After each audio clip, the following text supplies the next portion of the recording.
SketchUp to draw the buildings and place them in there. And through that, I guess, represent the changes in density that occur. And when you sit people down in front of this, you can get the reaction to the traffic congestion and their response to that, as well as their response to the density scenarios. And observe that, videotape them, transcribe them in interviews, and work out about how to actually put it back into the agent behaviours that we're developing. So just a little bit on verification and validation. So part of that is actually addressed through that feedback of people interacting with the model to verify the agent behaviours in the conceptual model, as well as, of course, unit testing, integration testing, cross-checking of data. So I'll talk a little bit about the data sources, but we can compare the data sources where there's overlap and compare the baseline scenario, put these agents in, have them run through the network, and compare with the actual traffic patterns as they occur, things like that. So the data sources that we've got are our ABS, Australian Bureau of Statistics, and our National Census, which captures both the individual attributes of the agents as well as the household structure, and captures people's journey to work, and also captures journey to places of education as well as part of that. Then we complement that with the Department of Transport travel diaries and the household travel survey. There's a bit of overlap there between some individual data and household structural data, and that is a good source of data on people's non-work travel, so when they go to shops, go to entertainment locations, and the locations where people are doing those various activities. The other source of data actually comes back from our Bureau of Statistics, where they look at people's time people's different demographics.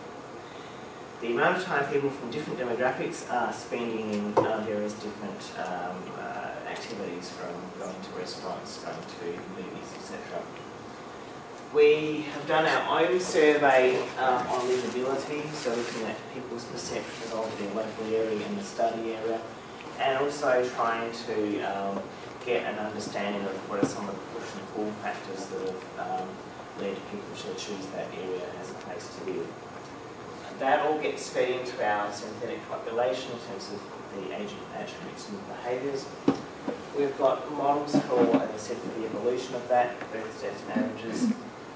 And we can compare that with some of the forecast data, which is from the Department of Transport and the State Department of Planning. And we can compare at the trip level some of the data that we're getting in with some of the other simulations that are done. So the geospatial data sources that we've got include the land use data, so what are the zonings of the different regions, what's the urban density. We're also just getting in some information on locations of hospitals, schools, restaurants, all that sort of thing. There's two for the 2006 data that we're working with. We've got a bit of an overlap between the geographies that we're using. So there's the black boundaries there, which are the census collection districts, and these may have several blocks of people living within them. The coloured areas are the travel zones, which are used by the State Department for their travel zone forecast. We primarily work with the collection district, and then we randomly place people at the various houses or work locations within those boundaries on the streets that are there. There is some work I saw at the Research Triangle Institute here in the States, where we use some satellite data to get what's more realistic distribution within those regions. So looking at nighttime satellites, you can estimate from the amount of light where people are distributed within those. Unfortunately, we don't have that sort of data available at that sort of resolution for Australian data, so we just have to assume that it's random uniform. And of course the road and rail networks and the details of these actual scheduled running times, as well as the actual running times of the buses and trains.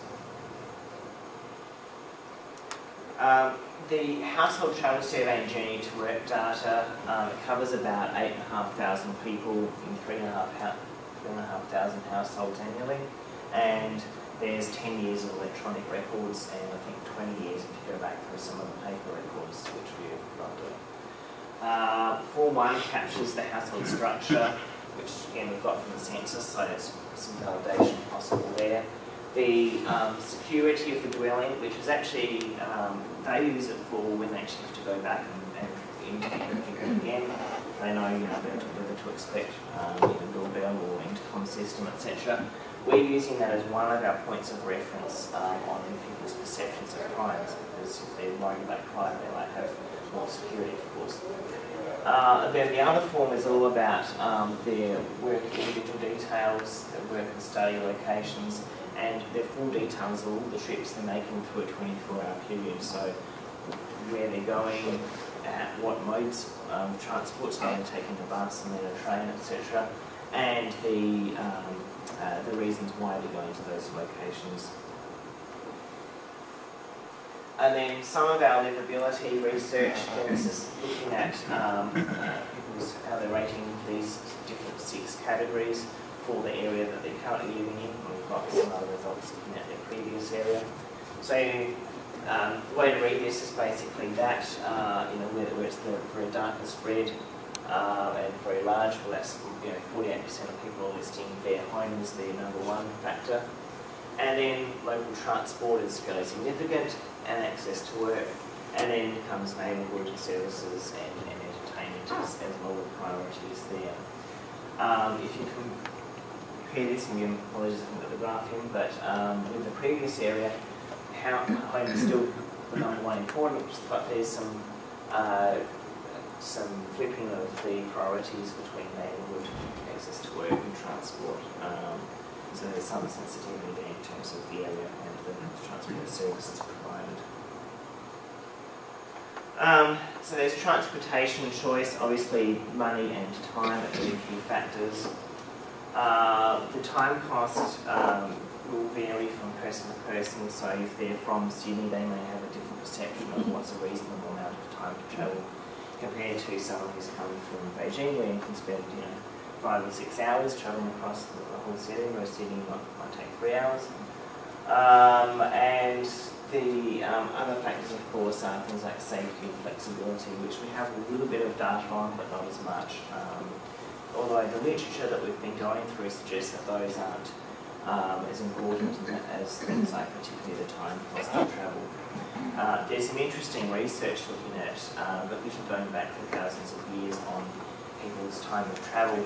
And the interesting thing was that if you look back for thousands of years, people haven't actually changed in terms of their travel time. So most people on average travel commuting for about half an hour to work or to wherever. What has changed, of course, is the forms of transport. So as we've gone from very slow modes walking and horses through to cars and buses, etc., what's happened is you've got the same amount of time, but you're going faster, so you can afford to live further out. And this is some of the travel data looking at modes of transport compared with the actual distance that you're travelling. So you see up to 1 kilometre, there's a lot of people who are walking, really obvious. And then as you increase, you get more people who are either driving or a passenger in a car.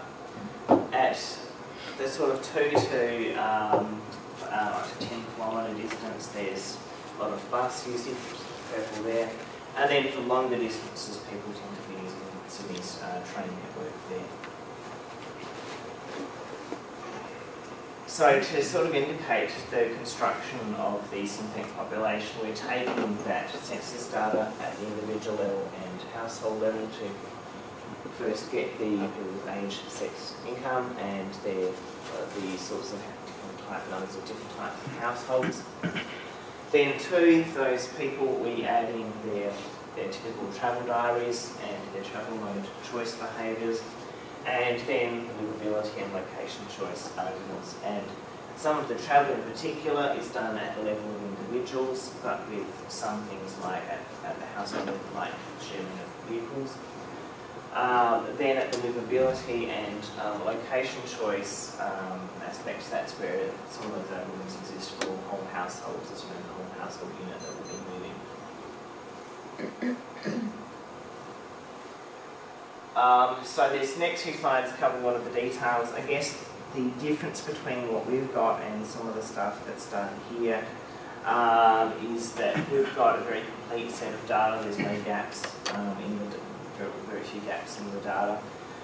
So what we can do is actually come up with some closed form equations, solve them simultaneously, and we get the exact numbers coming out at the end with exceptions I'll talk through. Whereas we've got gaps, and that's where you have to use methods like IPF or IPU to do some random approximations of the population to fill in those missing gaps.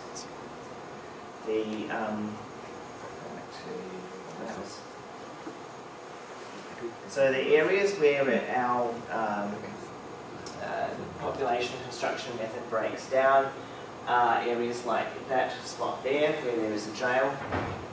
So at the individual level, there's all the data collected from the census, but of course doesn't match there's no actual households there, so there's a mismatch between the numbers from the individual data and the household data.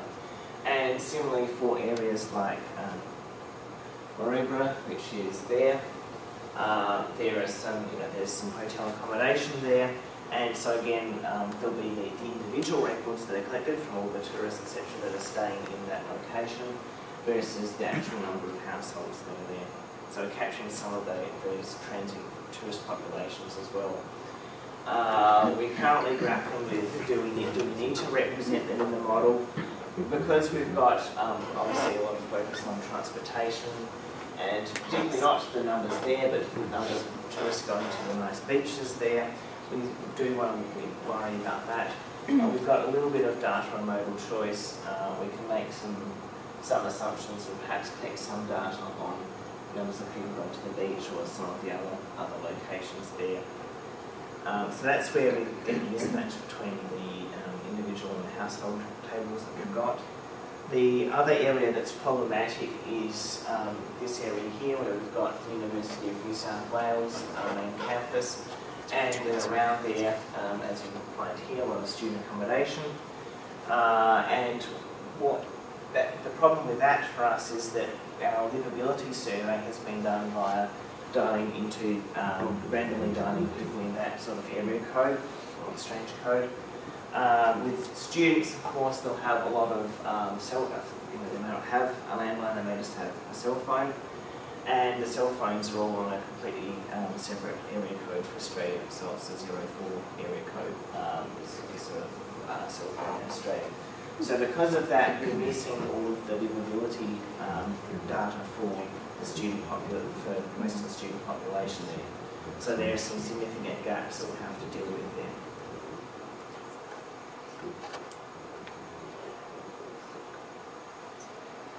So with the behaviours that we've come to, and again these are all still draft form, and we're in the process of getting feedback on these. So from the literature, from our own survey work, from the data that we've got access to, we're constructing these UML, Universal Modelling Language diagrams, to graphically represent people's behaviour. So here, this is looking at affordability versus housing versus your income and expenses, and then also looking at sort of coming up with like basically a ranking of areas based on the various livability factors, again based on your individual priority. Most people seem to, of course, from our data, have the house as the #1 factor, but for the other factors, there might be some variance between transportation and local services, etc. So for individual people, although the algorithm is the same, the actual factors they're considering will be some shuffling around there.